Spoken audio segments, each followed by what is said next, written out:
ದೊಡ್ಡೋರು ಹೇಳ್ದಂಗೆ ಪುಣ್ಯ ಮಾಡು ಶಿವ ಮೆಚ್ತಾನೆ ಅಂಥೇಳಿ ನಾನು ಕೂಡ ನನ್ನ ಶಂಕರರ ಉಪಾಸನೆ ಮೂಲಕ ಒಂದು ಪುಣ್ಯದ ಕೆಲಸ ಮಾಡೋಕ್ಕೆ ಹೊರಟಿದ್ದೀನಿ. ನನಗೆ ಗೊತ್ತು ಅದಕ್ಕೆ ನಿಮ್ಮೆಲ್ಲರ ಸಹಕಾರ ಇರುತ್ತಂಥೇಳಿ ನೀವು ಕೂಡ ನನಗೆ ಬೇಕಾದಂಥ ಸಹಾಯ ಮಾಡ್ತೀರಿ ಈ ಚಾನೆಲ್ನ ಮುಂದೆ ತೊಗೊಂಡು ಹೋಗೋಕ್ಕೆ.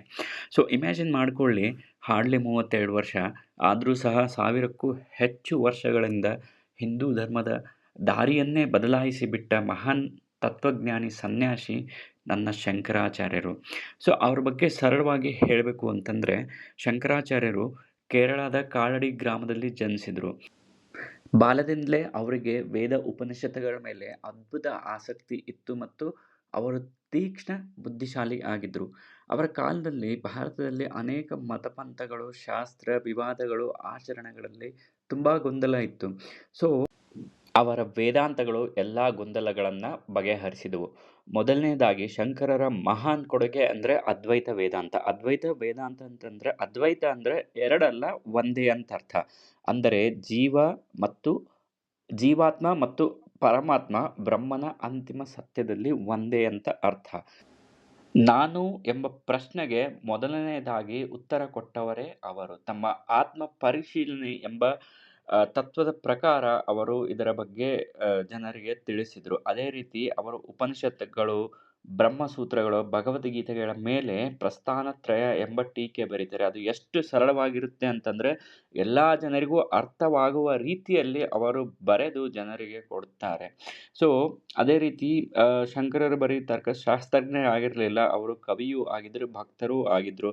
ಭಜ ಗೋವಿಂದಂ, ನಿರ್ವಾಣ ಷಟ್ಕಂ, ಮಣಿಷಾ ಪಂಚಕಂ, ಸೌಂದರ್ಯ ಲಹರಿ ಈ ಥರ ಅನೇಕ ಸ್ತೋತ್ರಗಳನ್ನು ಅವರು ಬರೆದು ಜನರಿಗೆ ಸಾರಿದ್ರು.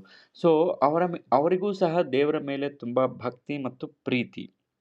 ಇನ್ನೊಂದು ತುಂಬ ಇಂಪಾರ್ಟೆಂಟ್ ಏನಂತಂದರೆ, ಅವ್ರ ಕಾಲದಲ್ಲಿ ಶಿವೋಪಾಸಕರು, ವೈಷ್ಣವರು, ಶಾಕ್ತರು ಈ ಥರ ಅನೇಕ ಪಂಥಗಳ ನಡುವೆ ತುಂಬ ಏನಂತಾರಲ್ಲ ಭೇದ ಭಾವ ಇತ್ತು. ಸೊ ಶಂಕರರು ಪಂಚಾಯತನೆಯ ಪೂಜಾಕ್ರಮ ಮತ್ತು ಷಣ್ಮತ ಪದ್ಧತಿ ಮುಖಾಂತರ ಶಿವ, ವಿಷ್ಣು, ಶಕ್ತಿ, ಗಣಪತಿ, ಸೂರ್ಯ, ಸ್ಕಂದ ಈ ಎಲ್ಲ ರೂಪಗಳ ಒಂದೇ ಬ್ರಹ್ಮನ ವಿಭಿನ್ನ ಅಂಶಗಳ ಎಂದು ಅವರು ಪ್ರತಿಪಾದಿಸಿ ಜನರಿಗೆ ಸನಾತನ ಧರ್ಮದ ದೊಡ್ಡ ಮರದ ಶಾಖೆಗಳೆಂಬ ದೃಷ್ಟಿಕೋನ ಭಾರತೀಯರ ಮನಸ್ಸಿನಲ್ಲಿ ಬಲವಾಗುವಂತೆ ಅವರು ಕೆಲಸ ಮಾಡಿದರು. ಆ ನಿಟ್ಟಿನಲ್ಲಿ ಅವರು ತುಂಬ ಕೆಲಸ ಮಾಡಿದರು.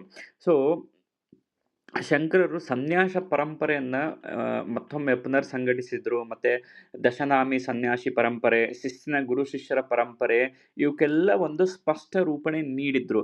ಸೊ ಇನ್ನೊಂದು ಅತ್ಯಂತ ಪ್ರಸಿದ್ಧ ಏನಂತಂದರೆ, ದೇಶದ 4 ದಿಕ್ಕುಗಳಲ್ಲಿ 4 ಚತುರ್ಮಾಯ ಪೀಠಗಳನ್ನು ಅವರು ಸ್ಥಾಪಿಸ್ತಾರೆ. ದಕ್ಷಿಣದಲ್ಲಿ ಶೃಂಗೇರಿ ಶಾರದಾ ಪೀಠ, ಪಶ್ಚಿಮದಲ್ಲಿ ದ್ವಾರಕಾ ಶಾರದಾ ಪೀಠ, ಪೂರ್ವದಲ್ಲಿ ಪೂರಿ ಗೋವರ್ಧನ ಪೀಠ, ಉತ್ತರದಲ್ಲಿ ಜ್ಯೋತಿರ್ಮಠ ಅಥವಾ ಬದ್ರಿನಾಥ ಪೀಠ ಎಂಬ ಪೀಠಗಳನ್ನು ಸ್ಥಾಪಿಸ್ತಾರೆ. ಇವೆಲ್ಲ ಪೀಠಗಳ ಉದ್ದೇಶ ಏನಂತಂದರೆ, ಸನಾತನ ಧರ್ಮ, ವೇದಾಂತ, ಅದ್ವೈತ ತತ್ವ ಇವನ್ನೆಲ್ಲ ರಕ್ಷಿಸಿ ಜನರಿಗೆ ತಲುಪಿಸ್ಬೇಕಂತ ಹೇಳಿ. ಸೊ ಅವರು ಬರೀ ಕೇವಲ ತಾತ್ವಿಕ ಗ್ರಂಥಗಳು ಅಂತಷ್ಟೇ ಅಲ್ಲ, ಅವರ ಜೀವನವೇ ಪೂರ್ತಿ ನಮಗೆ ಒಂದು ಸಂದೇಶ. ಸೊ ಅವರು ತಮ್ಮ ಕಾಲ್ನಡಿಗೆಯಲ್ಲಿ ಇಡೀ ದೇಶದ ತುದಿಯಲ್ಲಿ ಅವರು ಪ್ರಯಾಣ ಮಾಡಿದರು. ಸೊ ದಕ್ಷಿಣ ತುದಿಯಿಂದ ಹಿಮಾಲಯದವರೆಗೆ ಹೋಗಿದ್ರು, ಪೂರ್ವದಿಂದ ಪಶ್ಚಿಮದಿಂದ ಉತ್ತರದಿಂದ ದಕ್ಷಿಣ ಎಲ್ಲ ಕಡೆ ಅವರು ಕಾಲ್ನಡಿಗೆಯಲ್ಲಿ ಪ್ರಯಾಣ ಮಾಡಿ ತಮ್ಮ ತತ್ವಗಳನ್ನು ಪ್ರತಿಪಾದಿಸಿದ್ರು. ಒಂದೆಡೆ ಗಾಢ ತತ್ವ, ಇನ್ನೊಂದು ಕಡೆ ಸರಳ ಭಕ್ತಿ, ಒಂದು ಕಡೆ ಕಠಿಣ ಶಾಸ್ತ್ರಾರ್ಥ, ಇನ್ನೊಂದು ಕಡೆ ಎಲ್ಲರನ್ನೂ ಒಗ್ಗೂಡಿಸುವ ದೃಷ್ಟಿ. ಈ ಸಮತೋಲನವೇ ನನ್ನ ಗುರು ಶಂಕರ. ಸೊ ಕೇವಲ 32 ವರ್ಷಗಳಲ್ಲಿ ಅವರು ವೇದಾಂತವನ್ನೇ ಪುನರ್ಜೀವನಗೊಳಿಸಿದ್ರು. ಸೊ ಸನ್ಯಾಸ ಪರಂಪರೆಯನ್ನು ಮತ್ತೊಮ್ಮೆ ಅವರು ದೃಢಗೊಳಿಸಿದ್ರು, 4 ಪೀಠಗಳನ್ನು ಸ್ಥಾಪಿಸಿದ್ರು, ಅನೇಕ ಪೀಳಿಗೆಗಳಿಗೆ ದಾರಿದೀಪವಾಗುವಂತಹ ಗ್ರಂಥಗಳನ್ನು ಬರೆದಿದ್ರು. ಸೊ ಇಷ್ಟೆಲ್ಲ ಮಾಡಿದ ವ್ಯಕ್ತಿ ಬಗ್ಗೆ ಇನ್ನಷ್ಟು ತಿಳ್ಕೊಳ್ಳೋಣ. ಸೊ ನಿಮಗೇನಾದರೂ ಇನ್ನಷ್ಟು ಇನ್ಫಾರ್ಮೇಷನ್ ಗೊತ್ತಿದ್ದರೆ ಕಮೆಂಟ್ ಸೆಕ್ಷನ್ನಲ್ಲಿ ನೀವು ಕೂಡ ಬೇಕಾದಂಥ ಮಾಹಿತಿನ ಹಾಕಿ. ಅದೇ ಥರ ಈ ವಿಡಿಯೋ ನಿಮಗೆ ಇಷ್ಟ ಆಗಿದ್ದರೆ ಲೈಕ್ ಮಾಡಿ, ಸಬ್ಸ್ಕ್ರೈಬ್ ಮಾಡಿ. ಕಮೆಂಟ್ ಸೆಕ್ಷನಲ್ಲಿ ನಿಮ್ಮ ಜ್ಞಾನವನ್ನು ಹಾಕೋದನ್ನು ಮರಿಬೇಡಿ. ಧನ್ಯವಾದಗಳು. ನಮಸ್ಕಾರ.